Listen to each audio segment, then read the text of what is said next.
ദൈവനാമത്തിന് മഹത്വമുണ്ടാകട്ടെ. ഏശയ്യാ പ്രവാചകൻ്റെ പുസ്തകം 64 അധ്യായം 1 മുതൽ 4 വരെയുള്ള വാക്യങ്ങളാണ് നമ്മളിന്ന് നോക്കുന്നത്.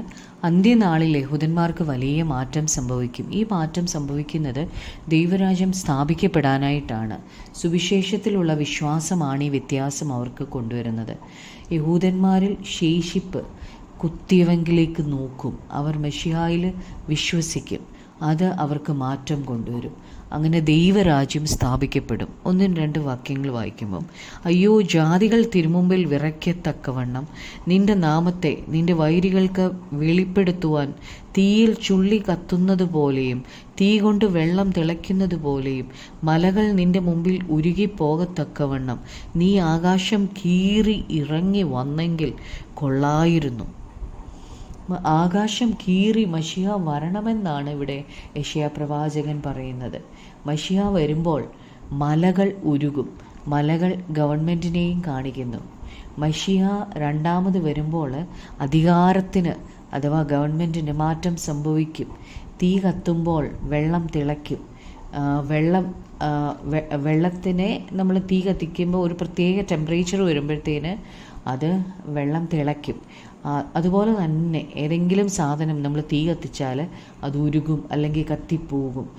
ഇങ്ങനെ സംഭവിച്ചേ പറ്റൂ തീ കത്തുമ്പം. അതുപോലെ തന്നെ മശിഹ വരുമ്പോൾ ഒരു ഫലമുണ്ടാകും. ദൈവത്തിൻ്റെ നാമത്തിങ്കൽ ശത്രുക്കൾ വിറയ്ക്കണം. ഇതാണ് അവരാഗ്രഹിച്ച് പ്രാർത്ഥിക്കുന്നത്. ദൈവത്തിൻ്റെ നാമത്തെ ദൈവത്തിൻ്റെ ശത്രുക്കൾ അറിയുന്നത് ദൈവിക ന്യായവിധിയിലൂടാണ്.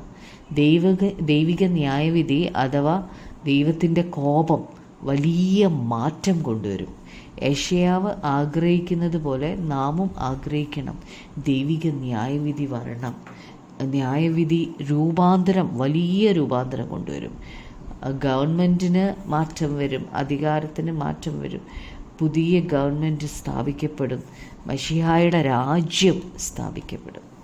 മലകൾ ദൈവത്തിൻ്റെ മുമ്പിൽ ഉരുകിപ്പോകുന്നത് പോലെ തന്നെ ജാതികൾ ദൈവത്തിൻ്റെ മുമ്പിൽ വിറയ്ക്കും.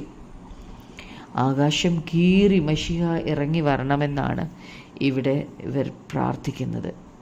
നമ്മുടെ വിഷയങ്ങളുടെ മേലും എൻ്റെ കർത്താവ് ആകാശം കീറി ഇറങ്ങി വരാനായിട്ട് നമ്മൾ ദൈവത്തോട് പ്രാർത്ഥിക്കണം.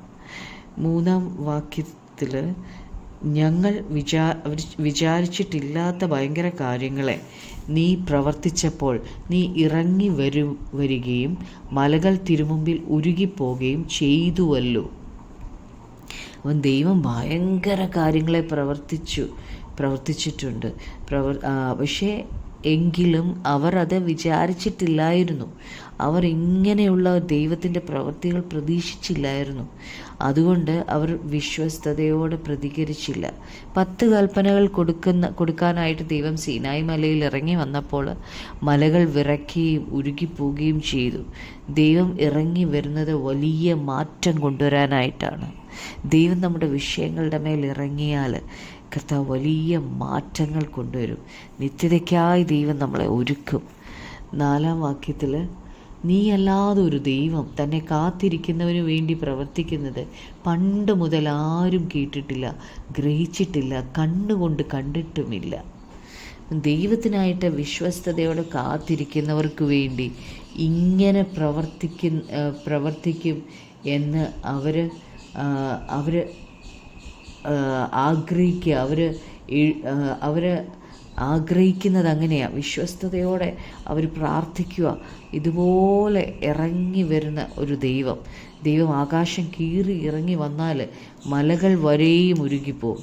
ഇസ്രായേൽ ജനം അവരുടെ ചരിത്രത്തിൽ നിന്നുകൊണ്ടാണ് പറയുന്നത്, ജീവനുള്ള ദൈവം ലോകത്തിലുള്ള സകല ജാതികളിൽ നിന്നും ഇസ്രായേലിനെ വിളിച്ചു വേർതിരിച്ചു. എങ്കിലും അവർ ഈ ദൈവത്തെ വിട്ട് ബാലിനെയും അശേരയെയും ഒക്കെ സേവിക്കാനായിട്ട് പോയിട്ടുണ്ട്.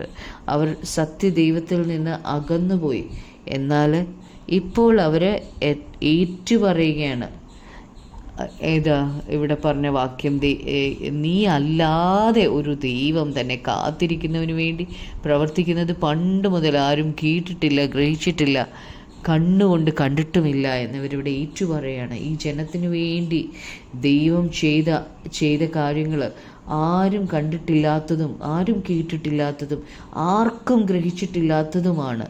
ഇസ്രായേൽ മക്കൾ സേവിച്ച അന്യദൈവങ്ങൾ ഒന്നും ഇങ്ങനെ പ്രവർത്തിച്ചിട്ടേയില്ല.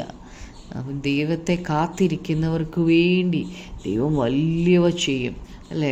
യെശയ്യാ 39:31 പറയുന്നുണ്ട്, യൗവനക്കാരും ഇടറി വീഴും, എങ്കിലും യഹോവയെ കാത്തിരിക്കുന്നവർ ശക്തിയെ പുതുക്കും. അവർ കഴുകന്മാരെ പോലെ ചിറകടിച്ച് കയറും.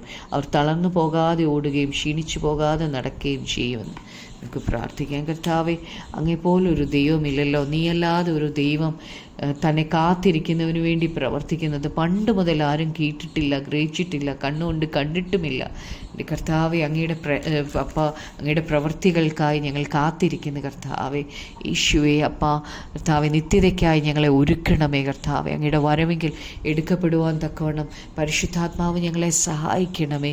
ഓരോ ദിവസവും പാപത്തെ ജയിക്കുവാൻ ഞങ്ങളെ സഹായിക്കണമേ. യേശു ക്രിസ്തുവിൻ്റെ നാമത്തിൽ തന്നെ ആമേൻ.